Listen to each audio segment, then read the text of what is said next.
Hello friends, welcome you all to YouTube channel Discourse on Law and Politics। हम सभी लोग BHU LLB entrance examination 2015 के पिछले प्रश्न पत्र को हल कर रहे हैं। इस सीरीज में हमने 4 सीरीज पहले ही कर रखी है। अब हम लोग 5वीं सीरीज की तरफ जा रहे हैं। प्रत्येक सीरीज में हमने यह निर्धारित किया है कि हम 10 प्रश्नों को हल करेंगे। तो प्रारंभ करते हैं आज की 5वीं सीरीज। BHU LLB एंट्रेंस 2015 में जो प्रश्न आया था, एक प्रश्न आया था, वह प्रश्न यह था कि the speaker vote in the Lok Sabha is called, यानी जब लोकसभा में स्पीकर वोट देता है तब उस वोट को क्या कहते हैं। यहाँ पे 4 ऑप्शन है। पहला ऑप्शन है साउंड वोट, दूसरा ऑप्शन है वीटो, थर्ड ऑप्शन है indirect vote and fourth option है कास्टिंग वोट। इसका सही उत्तर है कास्टिंग वोट।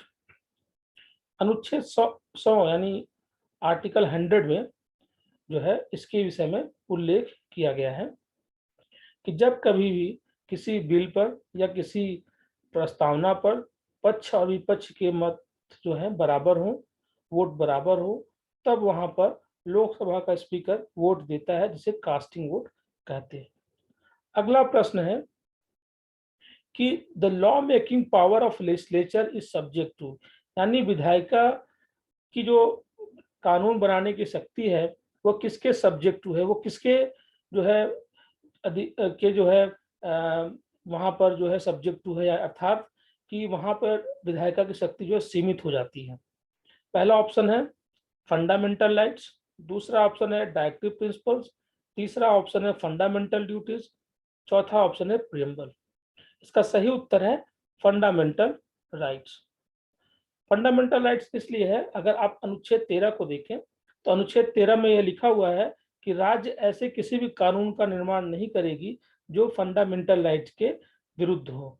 तो यहाँ पर जो विधायिका की जो शक्ति है कानून बनाने की, वह जो है फंडामेंटल राइट्स के सब्जेक्ट टू है।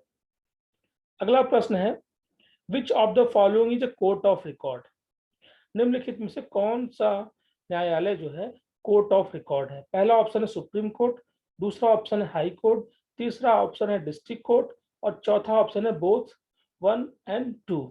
तो इसका सही उत्तर है आखिरी, जो कि बोथ 1 एंड 2, यानी हाई कोर्ट और सुप्रीम कोर्ट दोनों ही कोर्ट ऑफ रिकॉर्ड है। कोर्ट ऑफ रिकॉर्ड का मतलब क्या होता है? कोर्ट ऑफ रिकॉर्ड का मतलब होता है कि जब कभी भी कोई भी व्यक्ति न्यायालय यानी उच्चतम न्यायालय और उच्च न्यायालय के दिए गए आदेश और निर्देश को फॉलो नहीं करता है, तब वहां पे उसके विरुद्ध अवमानना का मुकदमा चल सकता है, इसलिए उसे कहते हैं कोर्ट ऑफ रिकॉर्ड। तो सुप्रीम कोर्ट और हाई कोर्ट को यह पावर है। सुप्रीम कोर्ट को अनुच्छेद 129 में और हाई कोर्ट को अनुच्छेद 215 में यह शक्ति प्रदान किया गया है। हम आगे बढ़ते हैं अगले प्रश्न की तरफ। How many items were there in the 9th schedule when it was introduced, यानी जब 9th शेड्यूल यानी जब लाया गया संविधान में, तब उस समय कुल कितने आइटम्स थे। आपको पता ही होगा 9th शेड्यूल जो है जब संविधान बन के तैयार हुआ तब यह संविधान का हिस्सा नहीं था। इसे संविधान के प्रथम संविधान संशोधन के द्वारा लाया गया था। तो प्रश्न उठता है कि कितने आइटम थे, कितने कानून थे। देखते हैं ऑप्शन क्या है। पहला ऑप्शन है 8, दूसरा ऑप्शन है 9 आइटम्स थे, तीसरा ऑप्शन है 10 आइटम थे और फोर्थ है 12 आइटम्स थे। देखिए यहाँ पे जितने भी ऑप्शन दिए गए, चारों ऑप्शन गलत दिए गए हैं जो प्रश्न में आया हुआ है। इसका सही उत्तर है 13। तो जब प्रथम संविधान संशोधन के द्वारा 9th शेड्यूल जोड़ा गया था तो उस समय कुल 13 कानून को उस शेड्यूल में रखा गया था। हालांकि यहाँ पे 13 नहीं लिखा हुआ है, तो प्रश्न में जो ऑप्शन दिए गए हैं उसमें से कोई भी ऑप्शन सही नहीं है। अगला प्रश्न है right to fly national flag is, यानी राष्ट्रीय ध्वज को फहराने का कैसा अधिकार, जो अधिकार है राष्ट्रीय ध्वज को फहराने का, वो किस प्रकार का अधिकार है। यहाँ पे 4 ऑप्शन है। पहला है यह एक फंडामेंटल राइट है, दूसरा है यह एक फंडामेंटल राइट नहीं है, तीसरा ऑप्शन है कि एक फंडामेंटल ड्यूटी है, चौथा ऑप्शन है डायरेक्टिव प्रिंसिपल्स। इसका सही उत्तर है कि यह एक फंडामेंटल राइट है। आपको बता दें कि नवीन जिंदल बनाम भारत संघ के वाद में सुप्रीम कोर्ट ने कहा है कि सभी नागरिकों को राष्ट्रीय ध्वज फहराने का मौलिक अधिकार प्राप्त है। आगे बढ़ते हैं अगले प्रश्न की तरफ। अगला प्रश्न है जो बीएचयू एलएलबी एंट्रेंस 2015 में आया हुआ था। The maximum strength of the Rajya Sabha is, यानी राज्यसभा में कुल संख्या, जो मैक्सिमम संख्या कितने मेंबर्स की हो सकती है। तो यहाँ पे देखते हैं ऑप्शन क्या है। पहला ऑप्शन है 250, दूसरा ऑप्शन है 245, तीसरा ऑप्शन है 249, चौथा ऑप्शन है 200। इसका सही उत्तर है 250। आपको पता ही होगा कि 238 सदस्य जो है विधानसभाओं के द्वारा, राज्य की विधानसभाओं के द्वारा आते हैं। 12 सदस्य जो है वो मनोनीत सदस्य होते हैं। तो 238 प्लस 12 कुल मिला के होते हैं 250। तो यह है मैक्सिमम स्ट्रेंथ ऑफ राज्यसभा। आगे बढ़ते हैं अगले प्रश्न की तरफ।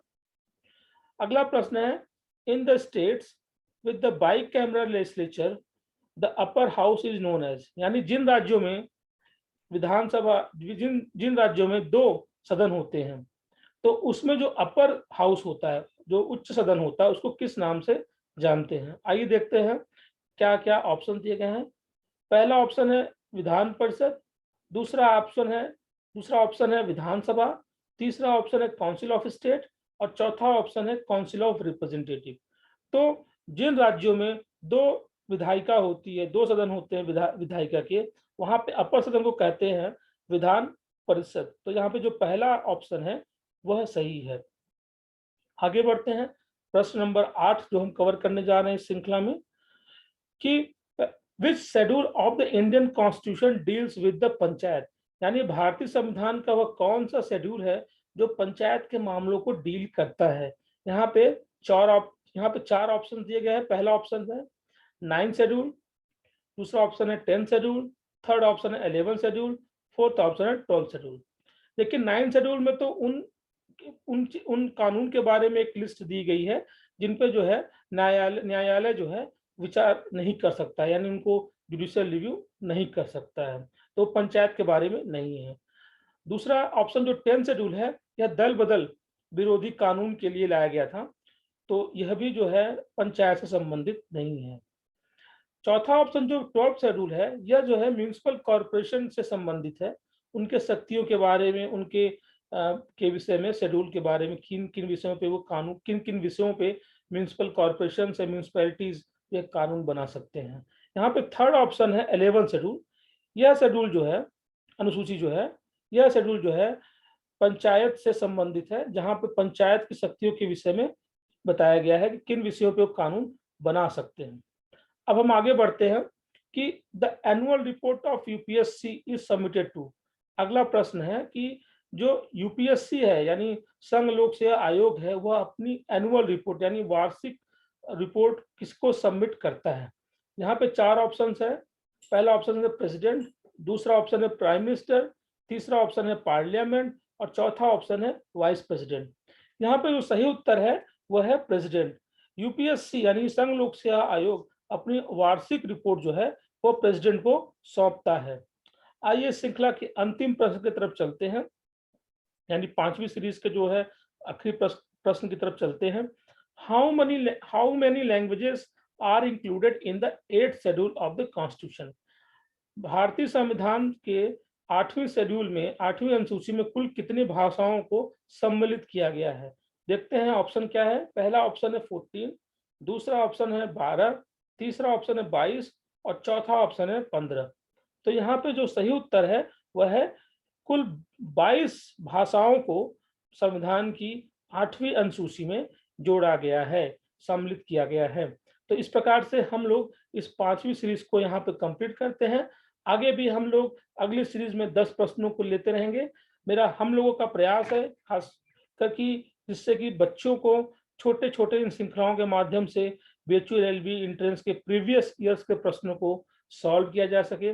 अगर आपको ऐसे वीडियोस देखने हैं आगे भी, तो कृपया करके इसको सब्सक्राइब करें, लाइक करें और अपने उन मित्रों के साथ साझा करें जो बीएचयू एलएलबी एंट्रेंस की तैयारी कर रहे हैं। इसके अतिरिक्त उन मित्रों के साथ भी साझा करें जो डीयू, इलाहाबाद यूनिवर्सिटी और अन्य विश्वविद्यालयों में एलएलबी एंट्रेंस के लिए तैयारी कर रहे हैं, क्योंकि इन इसी प्रकार के प्रश्न उन विश्वविद्यालयों में भी एलएलबी एंट्रेंस में पूछा जाता है। आप सभी का बहुत-बहुत धन्यवाद कि आप सभी लोगों ने इस वीडियो को देखा। इसी के साथ आप सबका धन्यवाद। Thank you.